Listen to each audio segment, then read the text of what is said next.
이제 인문학서 중에 이제 마이클 샌델의 정의란 무엇인가, 이제 이 책이 한때 잠깐 굉장히 많이 유행했죠.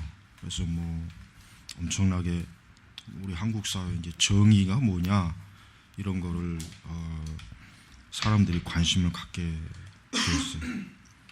근데 그것도 이제 좌파 진영에서 이제 그 바람을 일으킨 거지. 예를 들면 이제 우리 한국 사회는 정의가 없다, 우리 이런 식으로. 근데 그건 대단히 잘못된 거죠.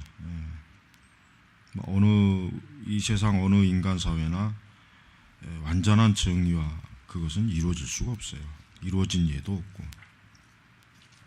자, 그래서 지금 이제 찌빙글리는 이제 십계명을 근거로, 또 그 다음에 이제 여기 말고 이제 또 뒤쪽으로 더 가면 또 있어요. 또 지금 두 번째 이제 파트, 이제 하나님의 정의, 요것도 이제 지금 나오고 그러는데, 요 먼저 여기 앞에 이제 요걸 보고, 자, 359페이지 보면은, 이제 하나님의 정의는 하나님이 우리를 용서하기를 원하는 것처럼 우리에게 용서하라고 명한다. 이제 이게 지금 복음서와 그 다음에 이제 또 레위기, 그 다음에 신명기, 이런 율법, 모세오경에 있는 율법서하고 그 다음에 산상순, 그 다음에 십계명, 출애굽기에 있는 십계명, 그러니까 이것들을 종합적으로 근거해서 이제 정의에 대한 부분을 그러니까 찌빙글리가 과연 이제 중세 시대 때 이런 정의의 부분에서 과연 어떻게 이해했는가 하는 것을 우리가 좀 살펴본다면은, 오늘날 이 세속 사회가 이해하고 있는 정의와 기독교에서 이해하고 있는 정의, 또 더군다나 이제 종교개혁자 중에 한 사람인 찌빙글리가 이해하고 있는 정의가 뭔지를 한번 좀 살펴본다면은, 오늘날 이제 우리가 정의, 사람들이 말하는 정의란 도대체 어떤 기준을 두고 과연 말할 때 가장 정확할 것인가 한번 비교해 볼 수 있는 좋은 재료가 될 수 있을 것 같아요. 그래서 우선 첫 번째로 여기서 보면은 우리가 이제 다른 사람을 용서하는 거. 그러니까 우리가 이제 하나님께 용서받았다. 그러면은 우리도 결국은 다른 이에게죠. 우리에게 어떤 해를 주고 어떤 우리에게 악한 피해를 준 자를 용서해야 된다는 그 부분에 대해서 지금 찌빙글리는 이 문제를 이제 풀어내고 있어요. 자, 그래서 우리가 하나님께 용서받은 근거가 우리에게 공로가 없이 우리가 용서받았다면은, 그렇다면 마땅히 우리가 이제 다른 이들에 대한 용서도 우리도 역시 마찬가지로 그들을 용서하는 데 있어서도 그들에게 어떤 대가를 받거나 그들에게 어떤 내가 용서하니까 너가 이만큼 해야 된다는 그런 어떤 당위성을 요구하지 말고 이제 어떤 실제적으로 용서하라. 그래서 로마서 5장 6절 10절, 그리스도는 우리가 죄인 되었을 때, 그러니까 우리가 예수님이 우리를 용서하신 게 죄인이 그러니까 의로워질 때 우리를 용서하시거나 우리를 위해서 죽으신 것이 아니라 우리가 아직 죄인 되었을 때, 아직 우리가 여전히 죄 가운데 있고, 심지어는 하나님과 우리 사이에 여전히 원수 간의 그 어떤 적대감이 있을 때 이미 하나님은 우리를 먼저 용서하는, 그러니까 하나님의 구속의 계획을 세우시고 그것을 실행하셨죠. 이제 거기에 이제 근거한 것이고, 두 번째는 하나님은 우리에게 살인하지 말라고 명하실 뿐만 아니라 결코 화내지 말라고 명하신다. 그러니까 이제 마태복음 5장이면 이제 산상수훈 부분이죠. 자, 하나님 우리에게 살인하지 말라. 이거는 이제 십계명의 계명하고도 같이 연관이 되는데, 예수님은 이 살인하지 말라는 것을 신약에서 율법에 좀 더 확대 해석했죠. 우리가 형제에게 라가라, 이 바보 같은 놈아, 뭐 이런 식으로 그 적대적인 말을 한다든가, 그것조차도 굉장히 무서운 하나님의 심판을 받는 것이기 때문에 예수님께서는 그 부분에 대해서 경고했단 말이에요.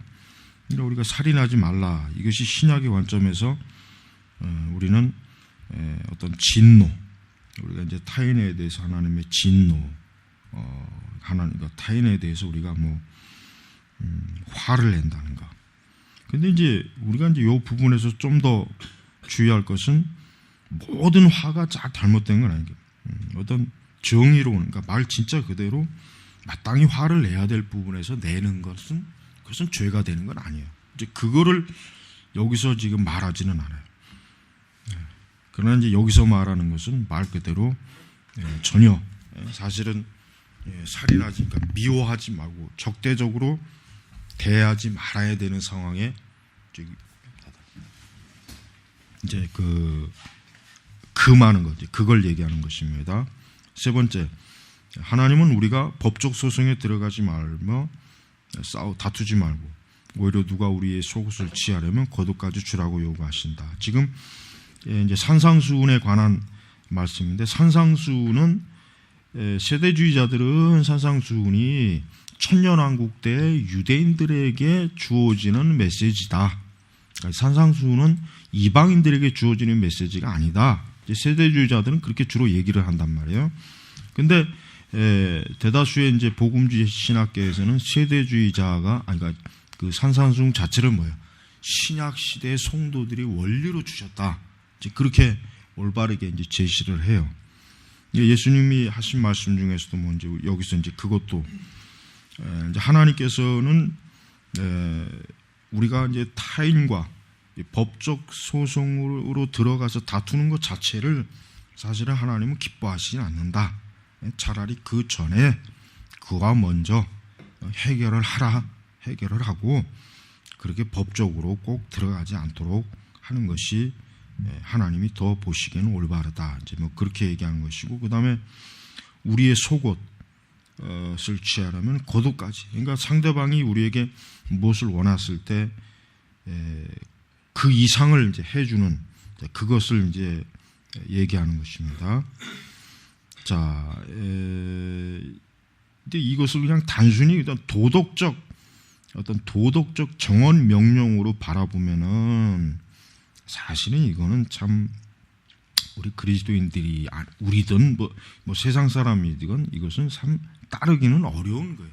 단순히 도덕적 윤리적 정언이라면은 힘들어요. 이거는. 그러나 지금 문제는 뭐냐면, 지금 우리가 첫 번째, 지금 두 번째, 세 번째 봤지만은 쯔빙걸리는 이것을 단순히 이것이 인간의 도리다, 도덕적이고 윤리적인 책임이다 이렇게 얘기하지 않고 결국은 뭡니까? 하나님과의 관계에 있어서 우리 문제를 풀어보는 거예요. 그래서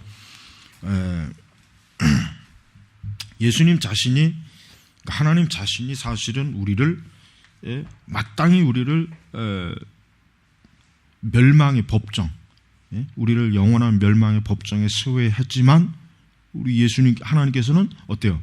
예수님을 먼저 우리로 보내셔서 우리가 그 멸망의 법정에 쓰지 않고 하나님과 우리 자신을 어때요? 화해시키는 일을 하셨단 말이에요. 그러니까 산상수훈이든 십계명이든 간에 기독교인은 어떤 도덕적 윤리적 정언 명령이 문제가 아니라 뭐예요? 구속과의 연관이 되는 거예요. 항상 구속. 그러니까 우리가 하나님 당신이 사실은 우리를 정당하게, 우리가 죄인이니까 우리에게 사형 선고를 내렸고, 또 우리는 그 죄값을 기꺼이 이의 없이 우리는 받아야 될 상황인데, 하나님께서 먼저 어때요?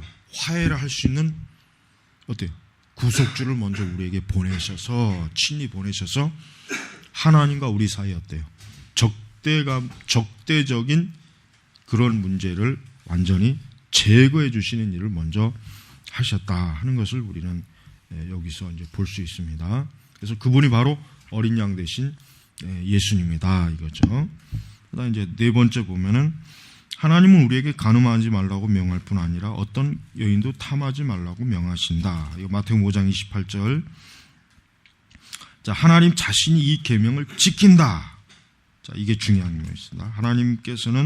하나님께서 우리에게 주신 계명은 하나님 자신도 지키시는 것이다 이거죠. 그것이 성경의 계명은 하나님 자신의 속성과 영광을 고스란히 드러내주는 그런 것이기 때문에 하나님과 계명 사이를 분리해서는 안 된다 이거죠. 우리도 마찬가지죠. 우리도 문제가 항상 그거죠. 우리도 우리와 계명 사이를 항상 분리하면서 사는 그런 위험이 많을 때 그렇게 하지 말아라. 우리와 계명을 분리시키지 말고 그 계명과 우리 사이를 일치시켜라. 그러니까 하나님 자신이 이 계명을 지키신다. 왜냐하면 그는 유혹 없이 계시기 때문에. 실제로 예수 그리스도의 인성은 죄의 공격에서 면제되어 있다. 하나님은 배우자보다 차라리 부모를 떠나야 한다고 말씀한다. 하나님이 결합한 것을 아무도 나눠서는 안 된다. 이혼에 대한 그 말씀이죠. 그러니까 그러니까 예수 그리스도 자신이 이와 같은 죄에서 어때요? 철저하게 그분 자신이 이러한 죄에 대해서 무죄한 분으로서 그분이 사셨다는 것은 결국 우리 자신도 이와 같은 계명이 있을 때 이 계명을 우리가 따르기를 힘써야 된다 하는 것을 지금 보여준다 이렇게 얘기합니다. 다섯 번째는 하나님은 맹세하는 것은 금하고 예면이 아니오면 아니오라고 맹세 없이 확고하라고 명하신다. 이거 하나님께서 하신 말씀인 이 본래 뜻은 우리로 하여금 거짓 맹세를 하지 말라는 뜻이죠. 원래 헛맹세, 거짓 맹세, 그걸 지킬 마음이 없고 지킬 생각이 없으면서 겉으로만 내가 이것을 하겠다, 이것을 지키겠다, 이걸 따르겠다, 그렇게 하지 말아라. 그렇게 하지 말고 이것이 옳으면은 옳다고 하고 아니면은 아니라고 해라. 그리고 맹세, 그러니까 불필요한 맹세를 함으로써 하나님 앞에 범죄하지 말아라. 그것을 지금 얘기하는 것입니다. 자, 여섯 번째, 하나님은 우리에게 명하기를 우리 재산을 아무것도 기대할 수 없고 또 우리에게 갚을 수 없는 자들에게 주라고 하신다. 하나님은 자기 편에서 이렇게 행동하신다. 왜냐하면 그는 사람들을 양육할 뿐만 아니라 갚을 길 없는 하늘의 새도 양육하시기 때문이다. 그러니까 하나님 자신이 하나님의 것을 어때요? 사람들에게 그냥 주시죠. 그걸 어떤 관점에서 볼 수 있습니까? 일반 은총 관점에서. 일반 은총 관점에서 하나님께서 이 세상에 얼마나 많은 걸 사람들한테 줘요. 사실 정말 하나님을 적대적으로 여기는 사람에 대해서도 하나님은 어때요? 그에게 일반 은총을 끊임없이 공급해줘요. 끊임없이. 그러니까 하나님께서 우리에게 그 산상수훈의 그 말씀 자신을 벌써 하나님 자신이 벌써 그분의 인격으로 그분의 거룩한 속성과 사역의 실천으로 이미 벌써 행하시고 있다. 그러니까 우리도 어떻게? 우리도 바로 이와 같은 말씀, 누가복음 6장 35절 이와 같은 말씀이 왔을 때 우리도 역시 그와 같은 하나님의 그 본을 우리가 받는 것이 좋지 않느냐. 예수님께서도 사실 뭐 병자를 치료했다, 귀신을 쫓았다 했을 때 예수님이 사례를 받았다는 얘기가 없어요. 그죠? 예수님뿐만 아니라 사도들도 마찬가지예요. 사례를 받았다는 말이 없어. 왜? 그들이 거저받았기 때문에 거저준 거란 말이에요. 그래서 사실 하나님의 공급은 뭡니까? 은혜의 공급이에요. 은혜 공급이죠. 그 이스라엘이 광야에 있을 때 하나님이 저들에게 만나를 40년 동안 저들에게 줬잖아요. 그러니까 이스라엘이 저들이 받은 만나, 하나님께 받은 만나를 그들이 갚았다는 얘기가 없어요. 갚았다는 얘기가 없다고. 그러니까 하나님께서는 어때요? 사람들에게 공급하시는 그 공급이 일반 은총의 관점에서도 그렇지만 특별 은혜의 관점에서도 둘 다 뭡니까? 하나님의 공급은 거저 주시는 거예요, 사실. 거저. 그래서 지금 이제 여기까지만 봐도 이 세상에서 말하는 정의와 하나님 관점에서 말하는 정의하고는 전혀 틀려요. 이 세상에서는 이런 식으로 정의를 말하진 않아요. 누구도 이렇게 말하진 않아요. 말할 수도 없고 오직 성경에서만 이와 같은 것을 말씀하시는 거예요. 자, 일곱 번째는 하나님은 우리에게 의로운 자들과 책망할 것이 없는 자들을 선대할 뿐만 아니라 원수들에게도 그렇게 하라고 명하신다. 원수. 그래서 대표적으로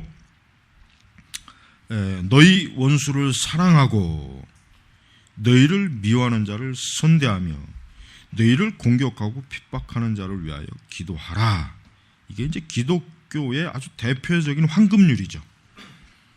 우리 보통 기독교를 사랑의 종교, 코란에는 이런 말씀이 없죠. 코란에 이런 말씀이 있습니다. 불경 어디에도 이와 같은 말씀이 없고 다른 어떤 종교 경전에도 이러한 말씀은 없어요. 오직 기독교에만. 사실 유대교의 그 토라, 그들이 그 가지고 오랜 동안 가지고 있는 그들의 그 토라 집에도 이런 말씀은 사실은 없어요. 오히려 원수를 갚는 거에 대해서 얘기하지, 심지어 너희 원수를 사랑하고, 그냥 단순히 원수를 그냥 일반적으로 대하는 게 아니라 뭐예요? 적극적으로 더 사랑하고 그다음에 선대하며, 그러니까 세 가지를 주님이 원합니다. 사랑하고 선대하고 기도하는 것. 그러니까 이게 기독교에서 말하는 공의의 중요한 요소예요. 그러니까 세상에서 말하는 공의의 중요한 요소는 이렇게 기독교적인 사랑이라고 하는 게 먼저 깔려 들어간 상태에서 이런 공의가 지금 시행이 된다는 걸 볼 수가 있습니다. 자, 8번째는 하나님은 훔치지 말라는 말뿐 아니라 타인의 재물을 탐내지 말라. 출애굽 20장의 그 도둑질하지 말지니라는 그 계명에 대한 신약의 확대적인 말씀이란 말이에요. 그러니까 지금 신약과 구약에 있어서 예수님 자신이 뭐라고 했습니까? 나는 율법을 폐하러 온 것이 아니라 그랬죠. 율법을 폐하러 온 것이 아니라 그랬어요. 그러니까 예수님 자신이 구약의 율법에 대해서 예수님이 잘 아셨죠. 당연히 잘 아시죠. 그분이 만드신 건데.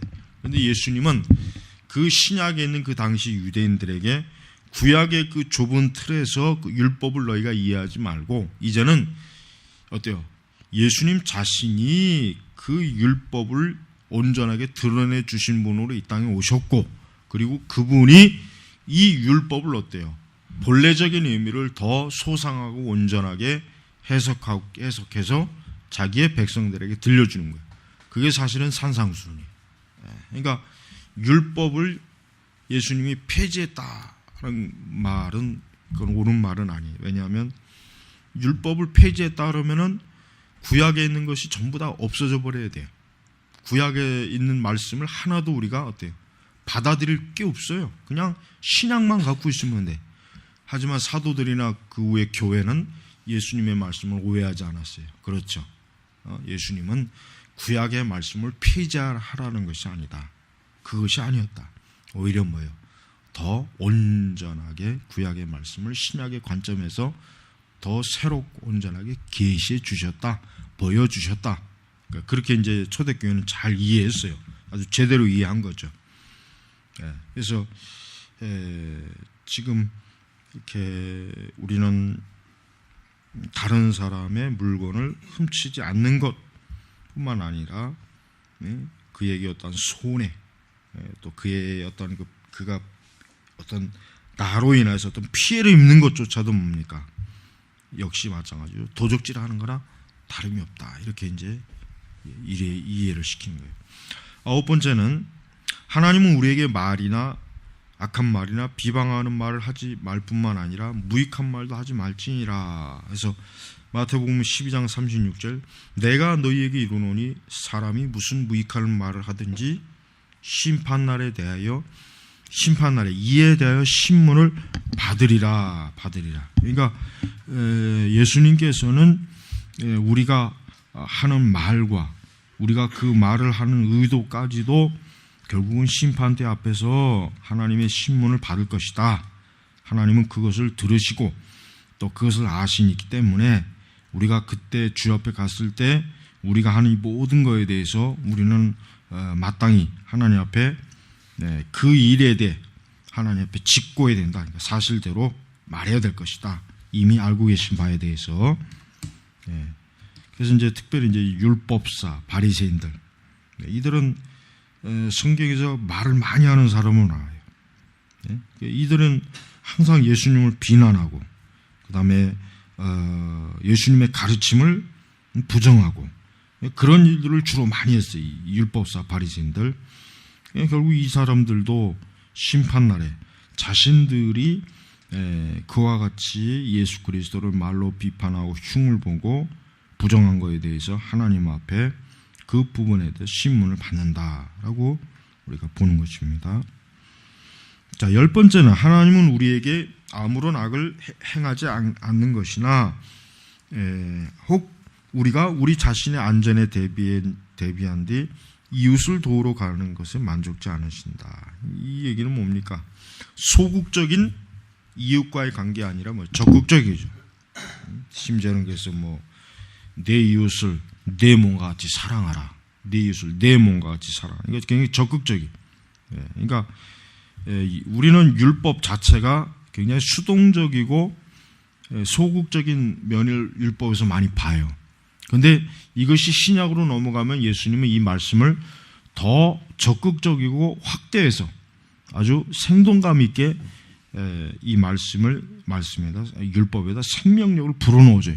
그게 바로 복음의 능력이란 말이에요. 그러니까 이런 과정을 통해서 우리 신약의 성도들은 구약의 성도들보다는 훨씬 더 어때요? 훨씬 더 모든 면에서 신약의 성도들이 구약의 성도들보다는 더 하나님 말씀에 대한 지평이 더 넓은 거예요. 더 넓고 더 뭔가 깊이 멀리 바라보면서 하나님의 뜻을 좁은 데다 가두지 않고 넓게, 그러면서도 깊이 있게 우리 인생 전체에 요구할 수 있도록 그렇게 이제 해주는 것이 구약의 계명입니다. 자, 이렇게 하나님의 계명이라고 하는 것은 계시의 형태로 나타나서 그 계시 자체를 통해서 우리에게 이것이 하나님의 계명이다, 하나님의 뜻이다, 내가 이것을 따르라, 내가 이것을 순종하라 라고 하는 그런 요구, 그런 명령을 하나님은 신약의 성도들에게도 동일하게 구약의 백성들보다 어떻게 보면 훨씬 더 높은 기준과 더 깊은 내밀한 그 시험을 거치는 과정을 통해서 우리에게 요구하시는 것입니다. 자, 그래서 이제 우리가 좀 뒤로 다시 한번 넘어가면은 368쪽에 보면 거기도 이제 또 10가지 이제 또 있어요. 368쪽에 넘어가면은 거기에 우리 1과 3, 하나님은 우리에게 무조건적인 용서를 하기를 명하시며 이것 없이는 그도 우리를 용서하지 않을 것이다. 그러니까 하나님의 용서라고 하는 것은 우리 인간이 그동안 관습적으로나 아니면 우리가 혹 도덕적으로 받아들였던 용서하고는 차이가 굉장히 커요. 이 용서라고 하는 것은 하나님의 사랑 안에서 제한이 없는 용서다. 이게 제한이 없는 용서. 우리 인간의 용서라는 것은 제한이 있죠. 그러니까 하나님께서 우리에게 용서를 가르쳐 주셨을 때 그 용서라고 하는 것은 제한이 없이, 또 복수 없이, 또 그 용서로 말미암아 어떤 대가나 이득을 취하는 것도 없이 그것을 해 주었을 때 참 하나님이 기뻐하시는 용서가 될 수가 있다. 이제 이렇게 보는 것입니다. 두 번째는 하나님 우리가 살인하지 말 것을 요구할 뿐만 아니라 화내지 말 것을 요구하신다. 그러니까 여기서 설명해 놓은 말 중에 보면은 분노가 없다면 살인하지는 않을 것이며 어떤 치명적인 행위도 뒤따르지 않을 것이다. 그러나 혹 우리가 하나님의 정의를 위반한 경우, 하나님 우리가 살인하지 말라고 요구하심이 틀림없다.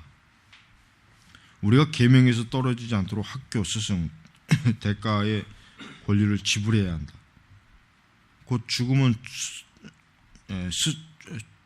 죽음으로, 생명은 생명으로, 눈은 눈으로, 화재는 화재로, 상처는 상처, 구타는 이게 이제 구약의 율법 아니에요.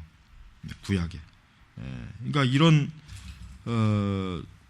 구약 형태의 이런 율법의 시행위는 신약에서는 더 이상 이 부분에 있어서 이제 그리스도인들이 따라야 할 본으로 보여지지 않습니다. 네 번째, 하나님은 우리에게 이웃의 배우자를 탐하지 말라고 명하신다. 십계명에 있는 10번째 계명을 지금 설명하는 것이죠. 실제로 우리에게 유혹이 없을 수 없다.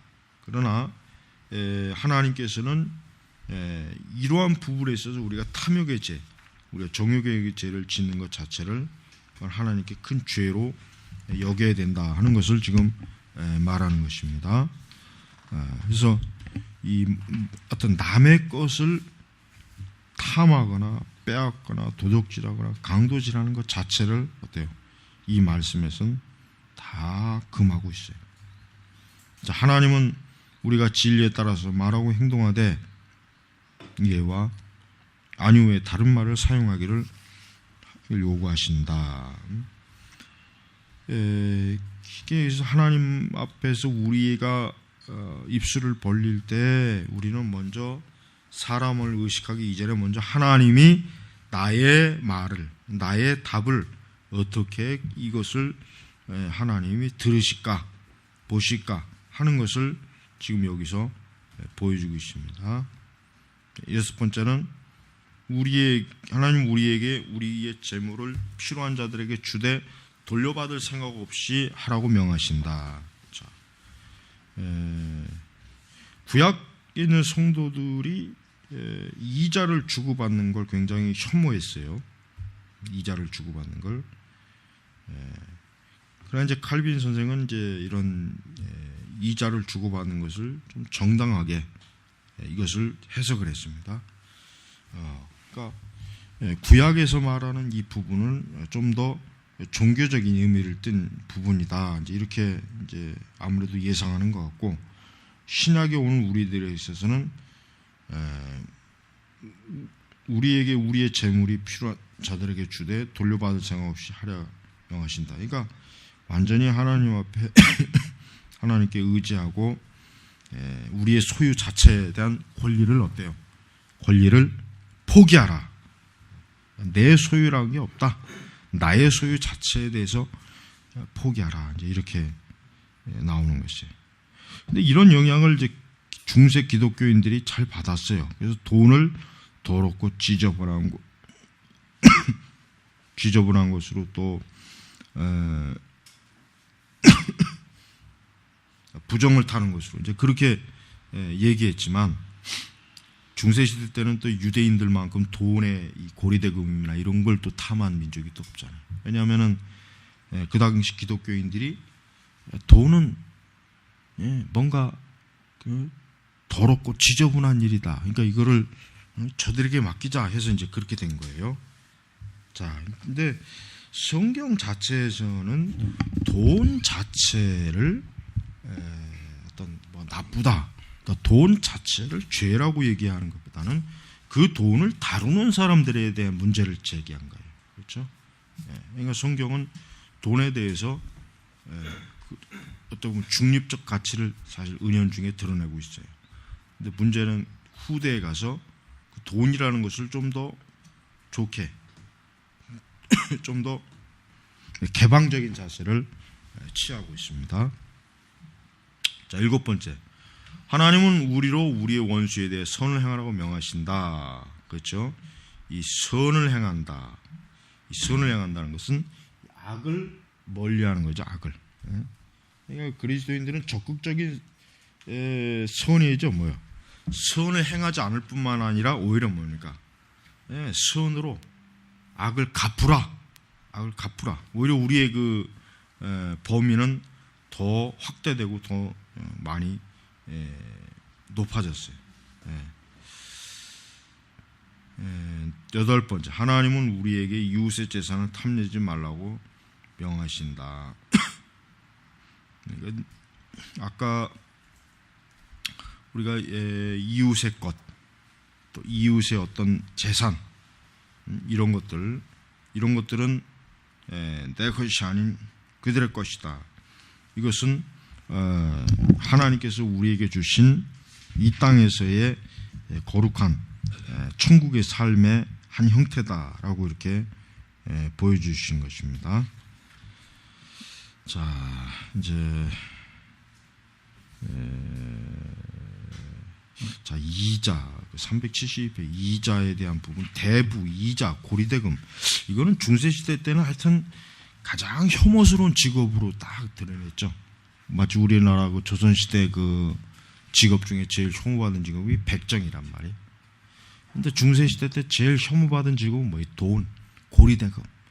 이거를 전부 다 유대인들에게 다 넘겨주죠. 유대인들에게. 근데 그게 결국은 어떻게 보면은 유대인들이 그 돈을 가지고 자본을 쌓을 수 있는 아주 중요한 대책을 세워준 거나 마찬가지예요. 잠깐 쉬고.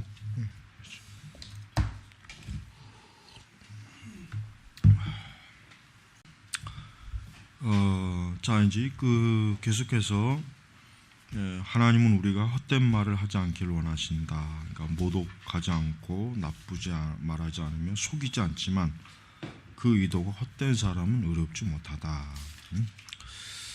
그러니까 의롭다라고 하는 개념 자체에서 봤을 때 여기서 이제 헛된 말이라고 하는 것은 결국은 궁극적으로 하나님의 진리와 맞지 않는 말, 이걸 헛된 말이라고 정의하면 돼요.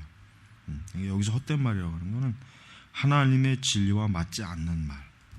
그 모든 것은 그 뭐가 됐든지 간에 뭐 나쁘게 말하지 않고 속이지 않은 뭐 그런 의도가 없다고 할지라도 그것 자체가 뭡니까? 헛된 말이다. 이렇게 규정을 하라. 이제 이렇게 얘기하고 있습니다. 열 번째 넘어가면은 내 이웃을 내 몸과 같이 사랑하라는 유일한 계명에 직면한 우리의 태만에서 비롯된다. 그러니까 이 계명은 자연법으로 그리스도가 그것을 사랑으로 부드럽게 했음을 덧붙여 말하기 때문이다. 사실 그가 사랑이기에 이 계명은 그에게 마땅히 상응하는 것이다. 그래서 자연법은 뭐 당연하죠. 너에게 일어나기를 내가 원하는 모든 것을 타인에게 행하라. 또 사람들이 너에게 행하기를 원치 않는 것을 아무에게도 행하지 말라. 이거는 자연법이에요. 이런 규정은 이미 보편적으로 이 세상에 원래부터 있던 거지만, 그러나 예수님이 하신 말씀은 그 자연법을 사실 물론 그 자연법에도 합치되지만 그걸 더 뛰어넘는 거죠. 뭐냐면은 우선 아까 먼저 번에 우리가 얘기했지만 원수까지도 사랑한다는 거. 이거는 자연법에서는 있을 수 없거든요. 오히려 자연법에서는 뭐야? 고대 우리가 함무라비 법전에도 보면 이거는 아주 응징이에요, 응징. 네가 나한테 해주면 나도 너한테 그대로 해준다는 거예요. 구약의 그 일부 그 율법 조항에도 마찬가지로 있죠. 근데 이제 신약에 와서는 이게 어때요? 완전히 그 자연법 자체를 뛰어넘는, 정말 하나님께서 우리를 사랑하시는 그 사랑의 차원에서 말씀하시는 그 기준에 맞추는 그렇게 할 정도로 계명 자체가 완전히 그냥 뭐라 그럴까, 새로운 아주 혁명적인 변화를 일으켰다고 보면 틀림없습니다. 자, 하반절에 보면 이제 쯔뱅글리가 이제 종합적으로 평가 내린 게 뭐냐면은, 나는 우리가 하나님의 정의가 인간의 정의와 어떤 점에서 구별되는지 충분히 이해하기를 바란다. 비록 이 인간 정의가 하나님에 의해서 명령되었다 해도 그것은 하나님이 요구하는 정도로 완전에 결코 참여하지 못한다. 인간 정의는 하나님이 우리의 유혹과 탐심이 그의 뜻을 지키고 복종하지 못하게 한 것인지 주로 우리의 죄짓고 타락한 본성의 기초 위에 세워진 것이다. 그렇기 때문에 이 인간 정의는 하나의 처벌 외에 다른 것이 아니고, 따라서 우리가 그것을 지키지 못할 경우 이 일로 인해 우리는 더 이상 거룩하지도 않고 하나님께 합당하지도 않는다. 그러니까 우리가 이제 이 정의라고 하는 관점이 사실 굉장히 애매해요. 왜냐하면 우리한테는 정의지만 다른 사람한테는 그게 또 불의가 될 수 있고, 다른 사람한테는 정의지만 우리한테는 불의가 될 수 있어요. 그게 굉장히 아주 묘한 거예요. 그러나 한 가지 궁극적인 건 뭐예요? 하나님의 정의라고 하는 것은 분명하다. 하나님의 정의라고 하는 것은, 이것은 불변하는 뭐예요? 하나님의 법이라 그래요. 법. 완전히 법이라고 봐야 되죠. 그러니까 이 불변하는 하나님의 법칙에 근거해서 우리가 이 땅에서 이 정의에 대한 문제를 다루고 이걸 따를 때 우리는 하나님 앞에 합당한 것이지만, 그렇지 못할 때는 우리는 하나님의 거룩에 미치지 못하는 것이고, 또 하나님의 앞에 온전하지도 못한 것이다. 이제 이렇게 볼 수가 있습니다. 자, 이제 두 번째, 이제 하나님의 정의와 인간의 정의, 이제 두 번째로 이제 넘어가면은, 사실 이 정의라는 문제는 교회에서 그렇게 이제 잘 설교되는 문제는 아니에요. 잘 설교되는 문제는 아니에요. 그러나 이 정의라는 문제가 기독교하고 전혀 상관이 없다. 이제 이렇게 말해서는 안 되겠죠. 그래서 우리가 이 두 번째 이제 하나님의 정의와 인간의 정의, 이렇게 했을 때 제일 첫 번째 문장에 보니까 하나님의 정의는 줄기차게 모두에게 설교되고 설명되어야 되며 그 일을 그만두느니 차라리 목숨을 잃는 편이 낫다. 이는 그리스도께서 너희는 먼저 하나님의 나라와 그 의를 구하라. 그러니까 여기서 의를 찌빙글리는 하나님의 정의로 이해하고 있는 거예요. 그래야 사실 그 뭐 틀린 것도 틀린 건 아니에요. 자, 그리하면 필요한 것들을 너희에게 주어지리라. 그러니까 여기서 우리는 모든 사람이 하나님의 정의를 구하도록 요구되고 있음을 본다. 다시 말해 인간의 정의에 따라 의롭게 되는 것으로 만족하지 않고 중요한 게 뭡니까? 그리스도의 분량에 이른다. 그러니까 여러분, 우리가 세상에서 하나님의 정의를 말하는 사람들이 있어요.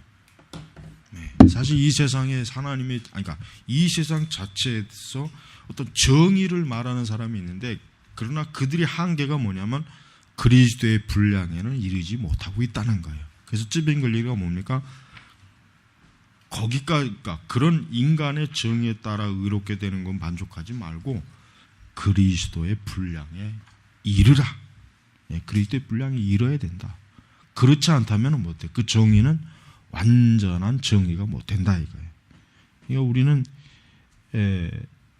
우리는 한 가지 분명한 것은 뭐냐면, 이 세상에서 누군가 법적인 재판을 받았다고 해서 그것으로 끝나는 게 아니에요. 그러니까 사람이 어떤 범죄를 저질렀어요. 그래서 사법기관에 그가 그 사람의 지은 죄에 대해서 뭐 형을 언도받을 때 그거로 끝나는 게 아니죠. 뭐 어떻게 합니까? 궁극적으로 누가 갑니까? 하나님 앞에서 궁극적인 심판과 재판을 받아요. 왜? 거기에서 비로소 뭡니까? 완전한 정의가 이루어지는 거예요. 그러니까 그리스도인들이 이제 법 질서에 대해서 이제 그리스도인들이 생각해 볼 때 중요한 문제는 뭐냐면, 우리가 마땅히 물론 이 세상의 법 질서를 따라야 돼요. 그건 따라야 되겠죠. 그것이 진짜 악법이 아닌 한. 그러나 우리는 악법이든 의로운 법이든 간에 더 중요한 건 뭐냐면, 궁극적으로 이 세상과 모든 사람은 하나님의 앞에서, 그분의 심판대 앞에서 완전한 정의와 공의로 재판을 받습니다. 재판을 받아요. 거기에서 이제 모든 게 결정나는 거예요. 그러니까 이 땅에서, 이 땅에 인간이 만든 법에 의해서 심판받는 건 뭐예요? 임시적이에요.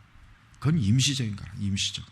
그거는 영원한 게 못 된다. 그거는 이 세상에 있을 때만 잠깐 사람이 만든 법에 의해서 처벌을 받는 것이지 하나님 앞에서 받는 건 아니란 말이에요. 그러니까 우리가 이 사형의 문제도 그래요. 옛날에는 옛날에 그 서구 시대에서 이 사형이라고 하는 것은 그 근거가 뭐냐면은, 그러니까 로마서에 나와 있지만은, 그러니까 극악한 죄를 지은 자를 죽이는 것은 하나님의 일을 대행한다고 봤어요. 하나님의 일을. 그러나 지금은 이제 이런 인본주의적인 형법 체계가 들어와 있기 때문에 인간이 인간을 죽인다는 것은 뭐예요? 그것은 정의롭지 못하다는 생각을 갖고 있는 거예요. 왜냐? 그러니까 이 사람이 마땅히 죽어야 될 죄라고 해도 사람이 그를 죽여서는 안 된다. 그러니까 이런 그 생각을 지금 법 철학자들은 이걸 갖고 있어요. 그러나 과거에는 안 그래죠. 과거에는 사실 동양만 해도 마찬가지예요. 동양만 해도 사람을 사형시킬 때는 그 이유가 뭐냐? 하늘의 뜻을 대행하는 거예요. 하늘의 뜻. 기독교가 아닌 이방 종교를 갖고 있던 이 동양 세계까지도 누군가를 사형시킬 때는 어떤 정당한 명분을 가졌냐면은 이 죄인을 뭐요? 하늘의 뜻에 이 죄인이 죽는 게 마땅하다는 것을 그냥 뭐예요? 거기에 동의하는 거예요. 대행하는 거예요. 대행하는. 그러니까 옛날에는 이 사형이라고 하는 것을 그거는 마땅한 것이다. 그게 정의라고 여겼어요. 그러나 지금은 어때요? 지금은 사형을 정의라고 말하면 큰일 납니다. 그렇게 얘기했다가는 야만인으로 야만. 아주 포악한 자. 이게 변한 거죠. 이게 변했어요. 변했다고. 그래서 뭐 사실 점점 이제 사형 폐지 국가가 늘죠. 우리나라도 김대중 정부 이후로 사실은 이 사형 폐지 국가에 이미 들어가 있어요. 이미 들어가 있어요. 잘못된 거죠. 아주 그렇게 여러분 보세요. 그렇게 극악한 범죄자가 있어도 사형은 온도는 하지만 사형 집행은 안 하잖아요. 그러니까 이게 뭐 실제적으로 뭐야? 사형 폐지 국가가 됐대요. 우리 유엔에서 그렇게 분류한단 말이에요. 그러니까 이게 잘못된 거죠. 이런 그 법 관점은 잘못된 거예요. 나는 우리 기독교 안에서도 사형 폐지론자에 대해서는 아주 나는 그 사람들이 나쁜 인간이라고 봐요. 그 사람들이야말로 하나님의 말씀을 왜곡하는 인간들이에요. 하나님의 형상을 갖고 있는 인간이라는 거 어떤 하나의 이유로 그를 사형시켜도 안 된다. 뭐 이런 어떤 인권이 어쩌고 저쩌고 그러고 떠드는 인간들. 그러니까 그 사람들이야말로 실제로 뭡니까? 하나님의 공의와 정의를 이 땅에서 벌써 짓밟는 거라고요. 그러니까 절대로 우리 개혁주의 관점에서는 사형제를 지지해야 돼. 그건 절대적으로 지지해야지 사형제 폐지한다는 건 그건 말이 안 되는 거예요.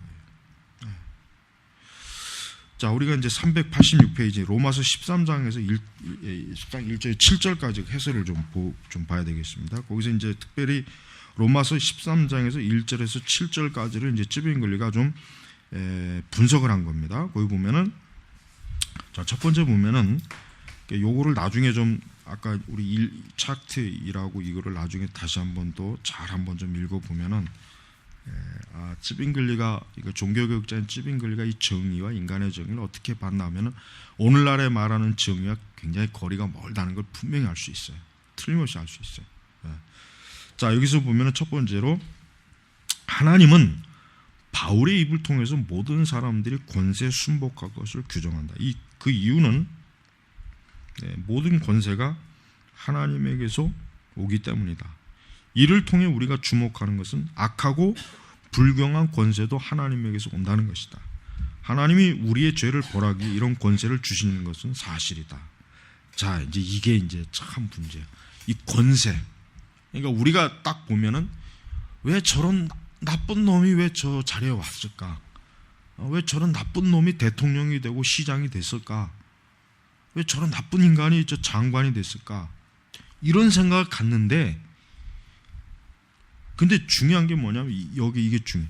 우리의 죄를 벌하기 위해서 하나님이 그런 악한 통치자를 보냈다고.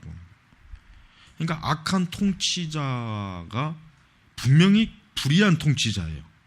분명히 불의한 통치자는 맞아요. 예를 들면 자, 우리가 가장 대표적인 얘기로 성경에서 그 바로.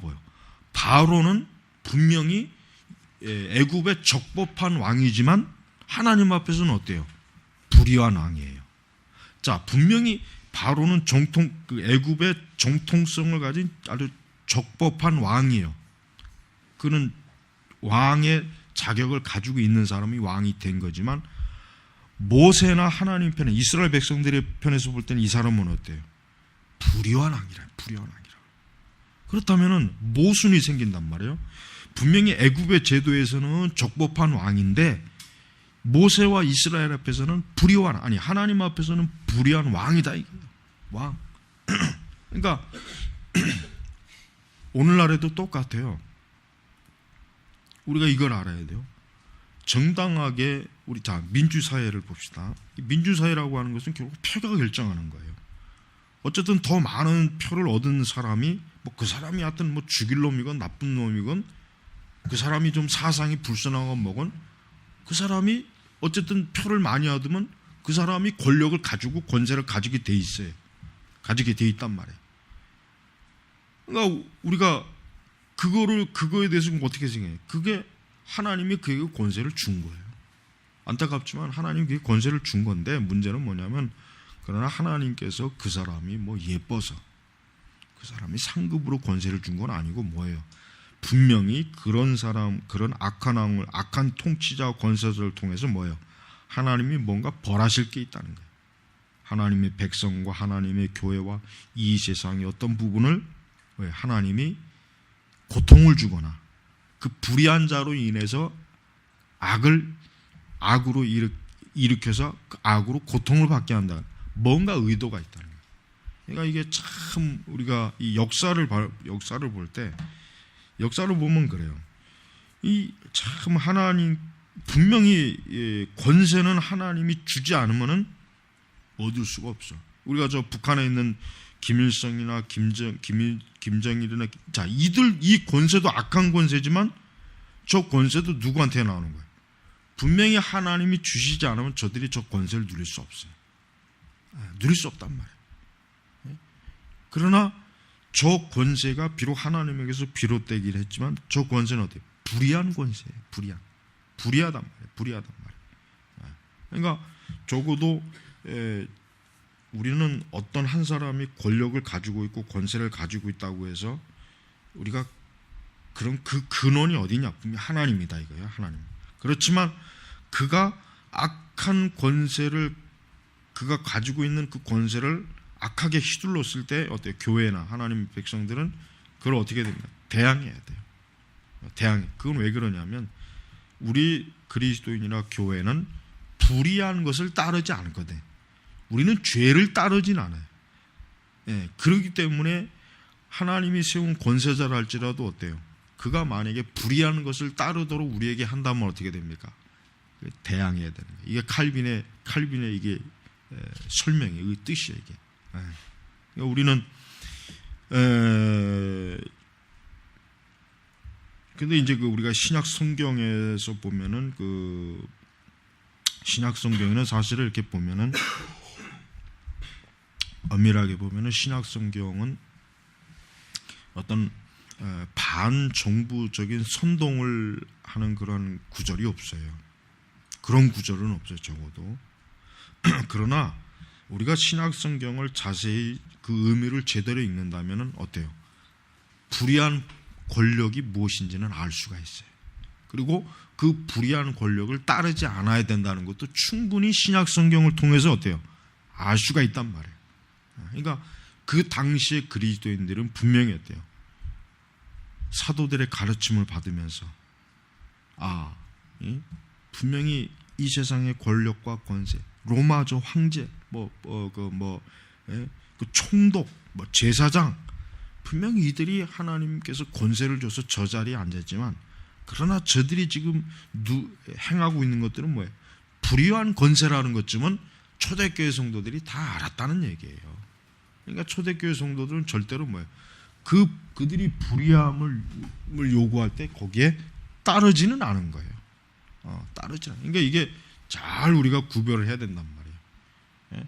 우리가 하나님이 권세를 줬다고 해서 그 사람의 권세를 복종하는 거하고는 틀린 문제예요.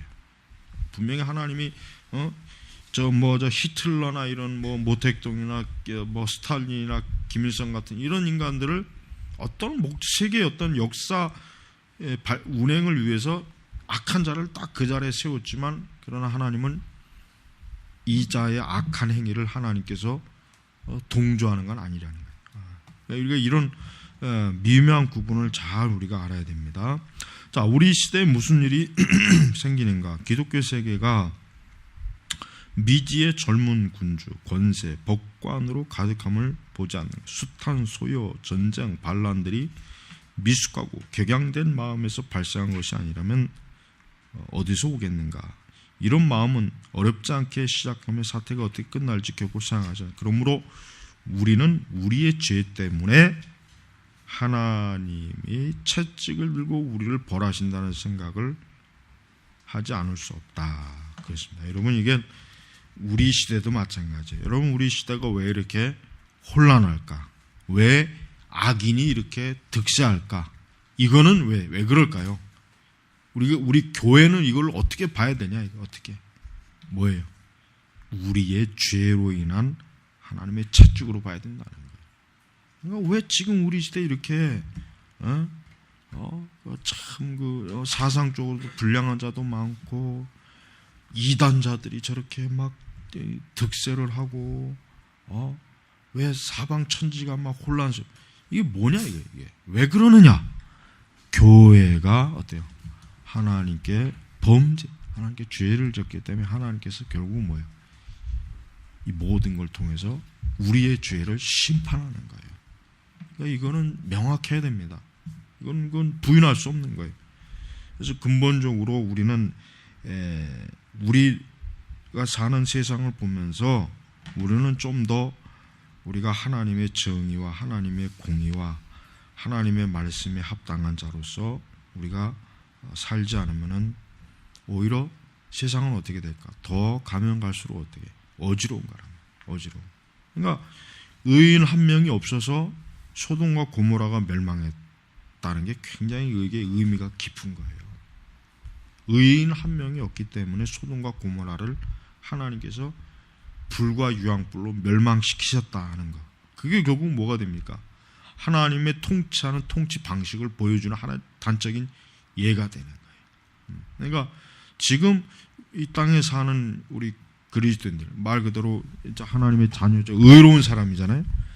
그렇지만은 정말 하나님 앞에 볼 때 진짜 우리가 성경적 의로움을 따르지 않는다면 결국 그것이 이 세상을 더 어때요?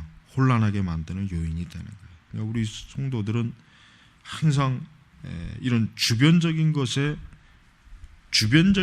이렇게 우리가 빠지지 말고 더 깊은 근원이 뭘까? 더 깊은 근원이 뭐냐? 이거 근원. 그 근원을 한번 깊이 따져가 볼 때 우리는 지혜로워질 수가 있고 우리는 우리 자신의 본래적인 상태를 바라볼 수가 있습니다. 자, 그래서 이제 찌빙글리는 이런 그 불의함, 또 죄악, 악한 통치자, 그 다음에 우리 자신의 어리석음, 미련함, 죄악들, 사실 이런 것들이 결국은 우리의 죄를 더 고통스럽게 하는데 중요하게 쓰임 받는다, 이렇게 이제 볼 수가 있는 것입니다. 근데 이제 388페이지 보면은 찌빙글리 이제 중요한 사상이 이제 이렇게 나왔습니다. 여기서 오만한 군주들은 교만해지며 어떤 영역에서는 머리카락 하나도 개선되지 않는다. 반면 설교자는 설령 군주들이 악하다 하더라도 그들에게 복종할 것을 가르쳐야 한다. 그들은 그들의 권세로 하나님의 말씀과 그리스도인의 자유를 침해한다.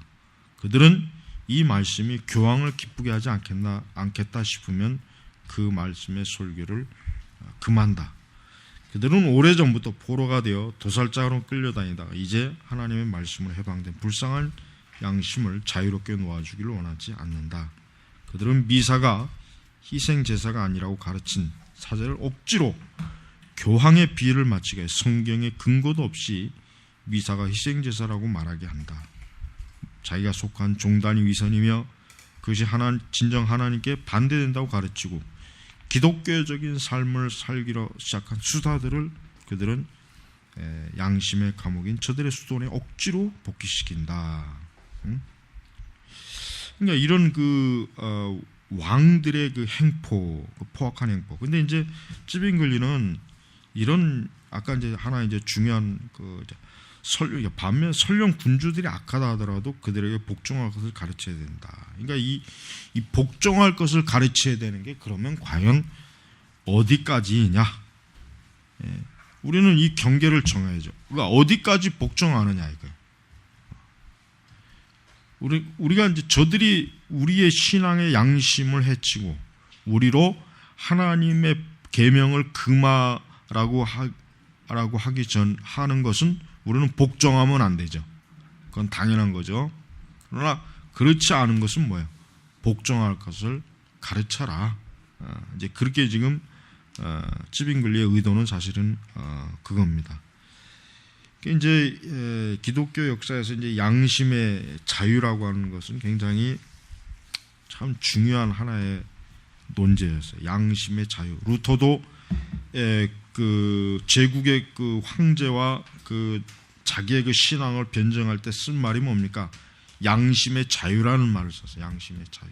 양심의 자유. 그러니까 내가 옳다고 믿는 그 양심에 내가 따를 권리가 있다. 누구도 나를 방해해서는 안 된다라고 하는 것을 지금 말하는 것입니다.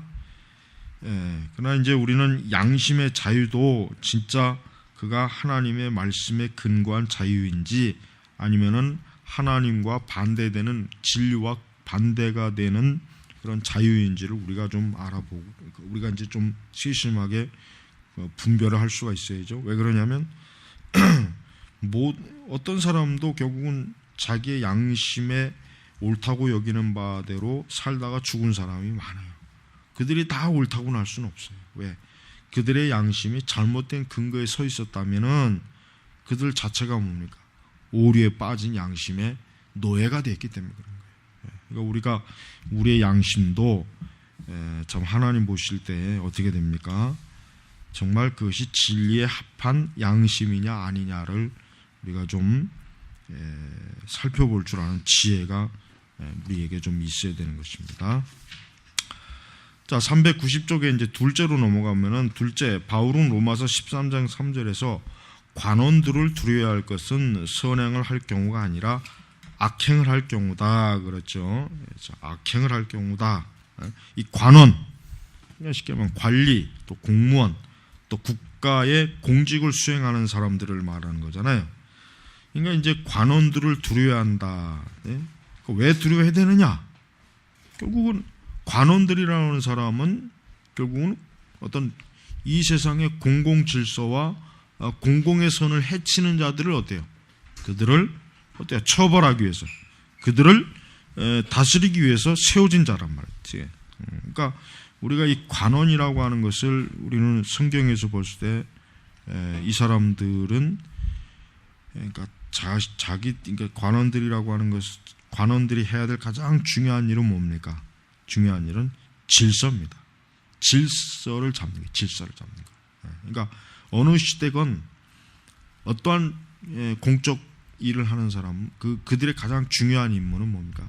질서가 흐트러지지 않게 하는 게 이 관원들이 해야 돼요. 그래서 그 질서, 즉 정해놓은 법에 어긋났을 경우 그들은 거기에 대해서 마땅히 어때요?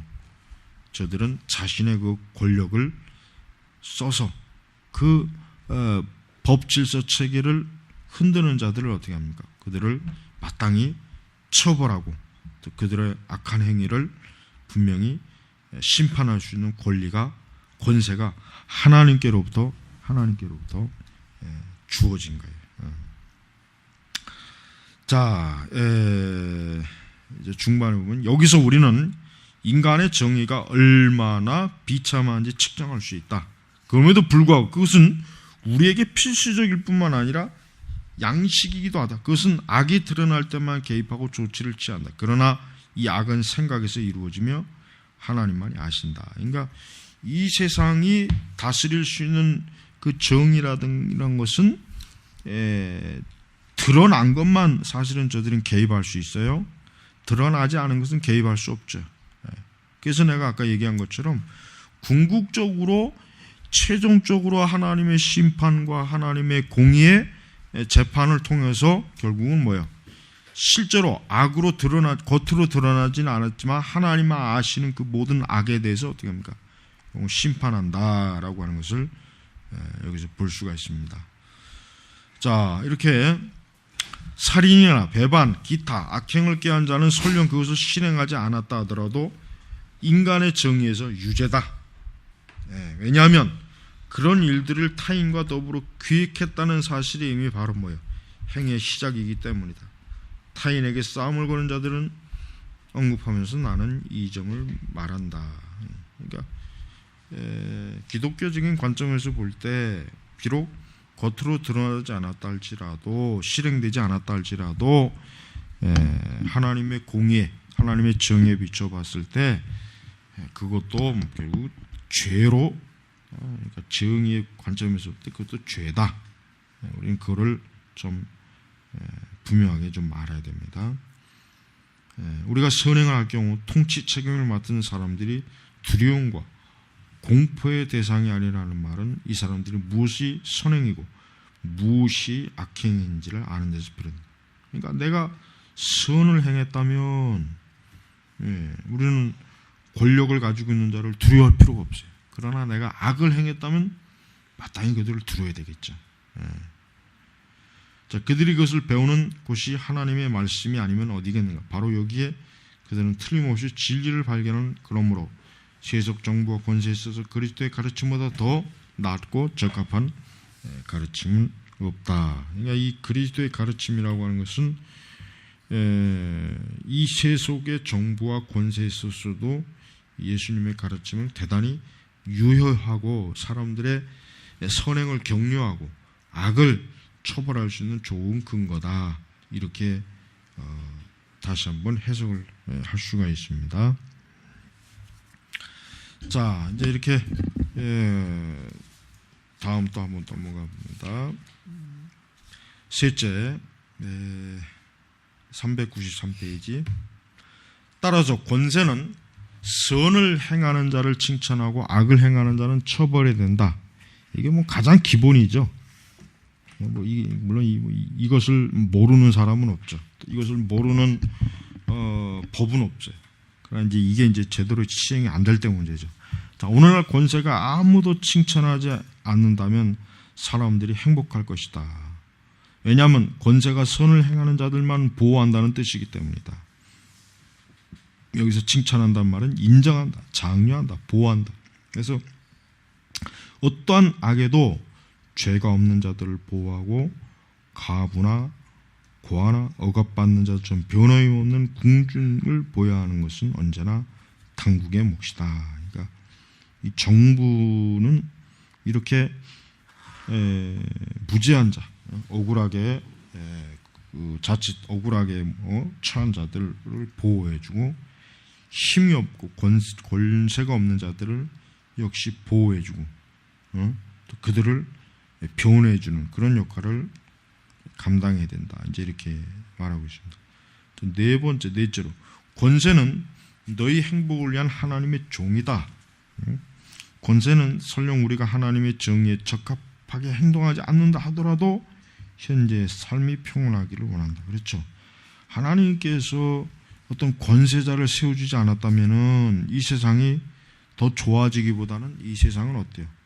엄청난 혼란에 빠지는. 그래서 때로는 사실 악한 왕이라도 없는 것보다 낫다는 말을 자꾸 하는 이유가 이제 그런 의미겠죠. 그런 그러니까 어떤 무정부적인 사회는 진짜 정말 전형적인 양육 강식, 무정부 사회. 무정부. 그러니까 설령 악한 통치자라도 없는 것보다는 있어서 이 세상의 어떤 질서를 그래도 잡고 뭐 이런 걸 추천하기는 해요.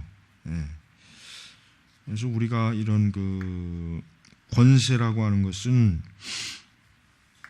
여기서 바울은 우리가 권세들을 위해 진지하게 기도할 것을 명한다. 그러면서 왜냐? 이는 하나님이 정직한 가운데서 평온하고 조용한 삶을 살면서 그를 공경해주기 때문이다. 그러니까 그리스도인들이 평온하지 못하고 조용하지 못한 삶을 산다는 건 그만큼 어때요?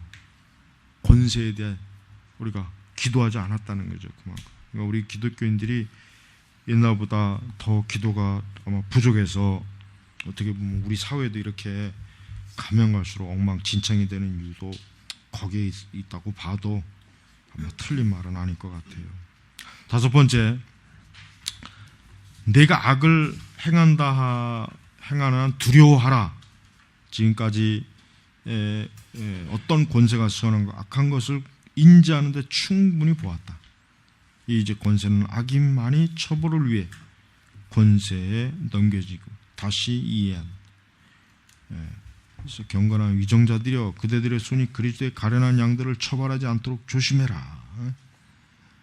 그러니까 악을 행하는 자들은 결국은 언젠가는 이런 그 하나님의 이제 공의의 심판을 받을 수밖에 없다는 것을 이제 보여줄 것입니다. 여섯 번째, 그가 공연히 칼을 갖고 있지 않은 것이며 있는 것이 아니면 그는 하나님의 사자가 되어 악을 행하는 자를 처벌하고 보복한다. 이게 이제 사형제 지지 구절이죠. 그가 공연히 칼을 갖고 있는 것이 아니다. 그렇지, 칼을 폼으로 차고 있는 게 아니다. 멋을 내게 차고 있는 게 아니라 악행하는 자를 그 칼로 어떻게 해요? 처벌하고 보복하며 해야 돼요. 그러니까 현대 이 사형 폐지하는 나라들은 이 말씀에 정면으로 거부하는 거예요. 하나님이 주신 공의의 칼을 이들은 쓰지 않고 계속해서 그냥 녹슬게 놔두는 거예요. 근데 그로 인해서 결국 누가 고통을 받냐면 결국 이 세상이 고통받는 거예요. 세상이 고통받고 세상이 결국은 그 죄로 그런 그 말씀의 불순종으로 인해서 결국은 세상이 혼란당한다. 이렇게 이제 우리는 볼 수가 있습니다. 자, 이렇게 이제 권세 개념.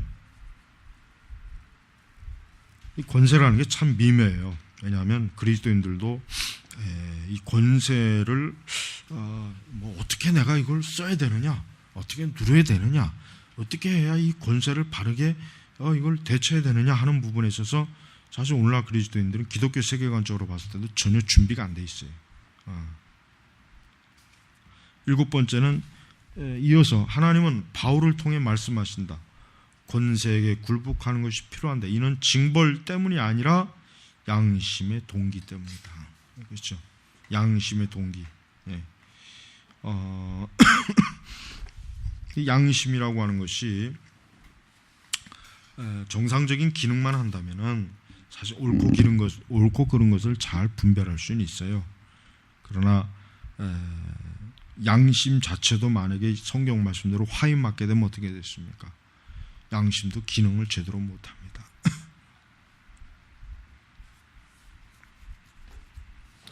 자, 그 다음 이제 우리가 이제 보면은 우리는 이제 교황, 이런 이제 권세자, 우리가 이런 권세자들에 대해서 어떻게 되는가? 우리는 이런 자들을 그리스도께로부터 사실 이제 교황이라고 하는 권세도 뭐 엄밀히 얘기하면은 그런 그 권력의 힘을 가진 것도 궁극적으로 하나님께서 주시지 않으면 얻을 수는 없는 거죠. 그러나 이제 그들이 행하는 권세의 실제 능력, 실제는 뭡니까? 마귀가 어때요? 가지고 노는 거예요. 그러니까 우리는 이 저런 권세자들에 대해서 우리가 판단해 봐야 될 것은 우리는 그런 권세, 우리는 그 어떤 악의 권세, 불의한 권세에 대해서 우리가 더 잘 주의해서 어떠한 것을 따를 것인가에 대한 어떤 그 마음의 대비와 준비를 하는 게 사실은 좋습니다. 자, 우리는 이렇게 불의한 권세자들에 대해서 우리 자신이 하나님이 정한 그 기준까지만 우리는 그 권세 복종하고 그 이상은 우리는 복종할 이유가 없습니다. 여덟 번째 여덟 번째 말고 396페이지에 보면은 너희가 하나님의 말씀을 거스려 인간의 방식으로 지배권을 행사하고자 할 때 너희에게는 하나님 앞에서 어떤 양심도 없음이 드러나다. 왜냐하면 만일 너희에게 하나님을 두려는 양심이 있다면 너희의 사치로 보존하지 않을 것. 너희는 사치가 하나님을 거스린다는 사실을 잘 안다. 이며 앞줄에 이제 이어서 이며 무기를 돌려줄 것이기 때문에 또한 모든 죄인이 그러하듯 죄인은 실제로 죄를 짓겠지만 죄인임을 고백하며 그로 말미암아 불경건한 자가 아니다. 그런데 여기서 하나님의 말씀과 싸운다는 사실은 명백히 너희가 무신론자임을 증명한다. 중세 시대 때 무신론자는 가장 그 범죄자 중에서 가장 최상의 위치에 놓인 자들이에요. 신을 믿지 않는다. 가장 그 당시의 사람들로부터 진짜 정말 아주 정말 이 사람이라고 할 수 없는 사람, 그게 바로 무신론자란 말이에요. 지금은 무신론자들이 떳떳하잖아요. 떳떳하고 뭐 아주 뻔뻔스럽죠.